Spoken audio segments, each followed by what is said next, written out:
Good morning, everyone. Welcome to my channel. My name is Tim. So if you're wondering why I'm sitting on the passenger seat in my 2008 minivan camper, I'm in the process of revamping my living quarter in the back there. So the goal is to incorporate that seat. I will keep those seats up and incorporate the bed with the seat. So that's more to come on that video, so check that out. But today I'm gonna talk to you about three things that actually happened during my trip from California to North Carolina for the Mayberry meetup, which I traveled almost 6,000 miles.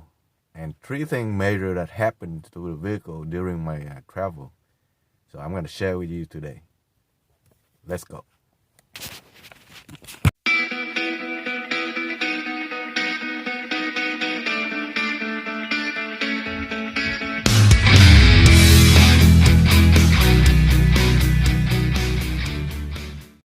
So let's go through the first one from top and then down, okay? So as you can see right there, there's a little chips. So when you're driving down the road on highway, there's very high chance of a rock will kick up and hit your windshield. This one happened because I drive behind a 18-wheeler. Not behind, but beside it. So stay away from those 18-wheeler truck. They will throw rock at your windshield. And that's not the bad part. And look what happened here. Yes, there's a huge monster rock hit this windshield from a truck that carrying construction equipment on top of it. So if you see a truck that carry that kind of vehicle on top of it, stay away from them as far as possible. And luckily, I figure, this one actually happened before the little one. So I figure if I'm gonna change it now, on my way back, I might hit it again. And sure enough, another small one hit. So right now, it's still drivable. I don't mind. This will run you between $280 to $350, depending on which shop you're picking at. So that's one of the unexpected expenses that you might encounter during your travel, long distance travel on the road. All right, let's go to number two. Right now, I'm just turning on the ignition key to show you what the check engine look like. So I was driving along at around 8 p.m. on highway. I don't remember what highway it was, but the check engine light came up at night at 8 p.m. on highway, traveling at 75 miles an hour. And not only that light, there's other light too. Right now it doesn't show up. There's other light like the track control, TPS, all kind of yellow light came up. There's three different light came up. So, if anybody that doesn't know anything about car will get panicked quickly, right? But if you do see that, you need to stop and, not keep traveling. But in order to know what's going on in that vehicle, you need a OBD2 code reader, which I have one, but I left it at home. So in a bind, I search and find an auto part to go and get one, the cheapest one I can find, and it still cost me $45. You can buy one of these on Amazon for less than that. But yeah, let's check out what I used to read the code. So I end up buying this. This is the cheapest one that AutoZone have, and it still cost me $45. You can find one of these, simple one, on Amazon, $20-$30 the most. So right now, it's try to read, this particular model will read automatically. You don't have to press read. And it show you 0 DTC. I mean, I forgot what D stands for, but trouble code TC. There's 0 in it because nothing wrong with it. But at the time when it happened on the road, it came back with 1019, which is some retarding exhaust valve sensor is not responding fast as the computer like.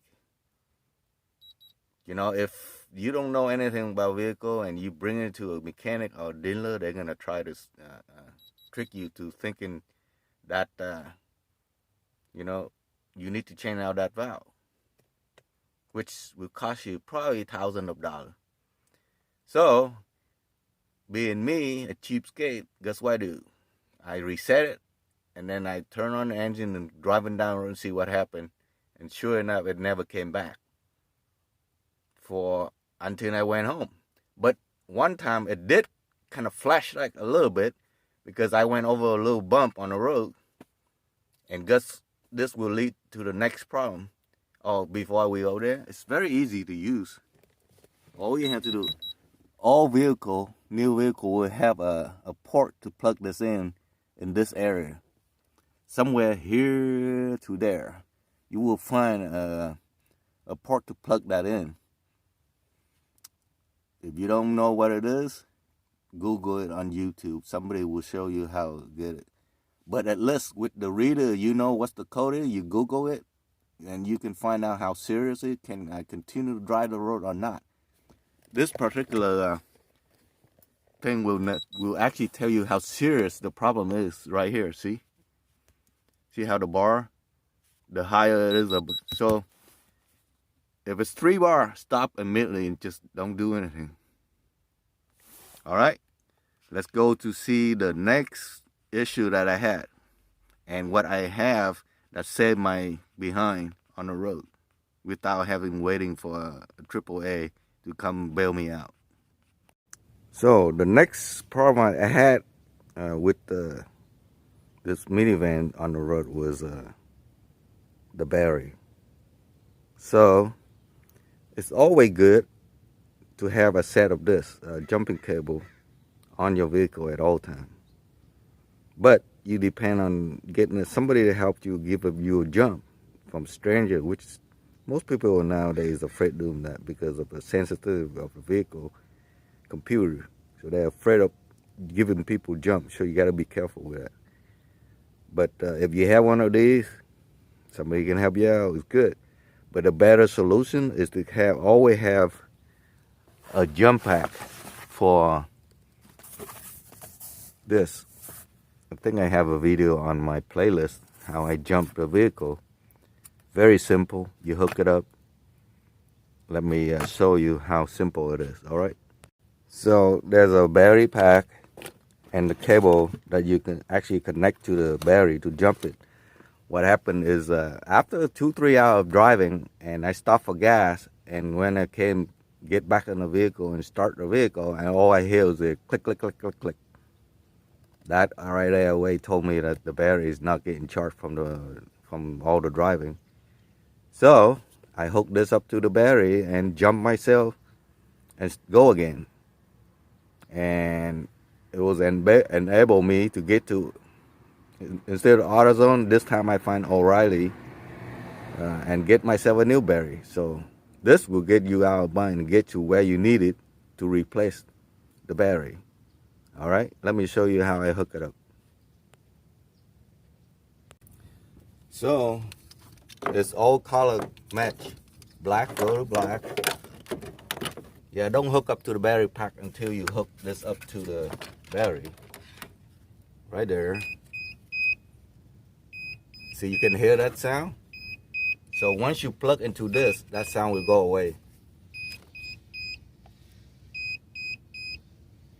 And you know the plug is matching with the angle. See, once you plug it in, you can see it's green, it's ready to go. Go start your vehicle. If it doesn't start right away and still do the click click, go and press this button and it will boost the battery and go back inside and start the vehicle. Simple. And once the vehicle starts, immediately go outside and disconnect this from the vehicle right away so it doesn't damage the battery pack. And just disconnect everything. Always disconnect the ground first. That's it. And you on your way to the auto parts store. So the problem is, I find out that post area came loose a little bit. So when I hit the bump, there's a little flashing of check engine light and everything on. So always make sure all your battery post is tight before you leave on a trip. And you should be able to remove these nuts with a wrench that, to the right side, or bring the kit that I will show you here. Yeah, I always have a crescent wrench is my vehicle just for this purpose. See, right now those nuts are outside, it's easy to get to. Sometimes they're inside, so it's better if you have another tool set like this. I bought this from Walmart really cheap for like 10 bucks or something. Because you also need this to remove the bracket that hold it out, this nut and that nut. So always have a little small set toolkit, cheap one. You don't need an expensive one, just a cheap one to remove small stuff like this. And that's it. That's 3 problems I have on the road. That the battery cost me $197 to replace, so that's $200, $445 for that code reader, and then the windshield gonna be another $350 So it cost me probably about what, $700-800 total. But it's not as bad if I was to bring to the dealer and think that something wrong with the engine itself. That would cost you $1,000. Never fail. Whenever I do video, there's always a plane or a helicopter flying around. So that's it. That's what I like to share with you guys. 3 problems that might happen to you on the road when you travel long distance drive. So be prepared. Bring along item that will, get you out of the bind quick. Because, if you boondocking somewhere in the middle of nowhere and your battery die on you, how you going to get out of there? I guarantee you the Triple L will not go into dirt road mile away, have that battery jump pack. It's that thing have saved my behind so many times already, so it's worth the investment. I will post the link down in the description to similar item if mine is not exist anymore, and the scanner too. All right. Thanks for watching, and I will see you on the next video. Bye now.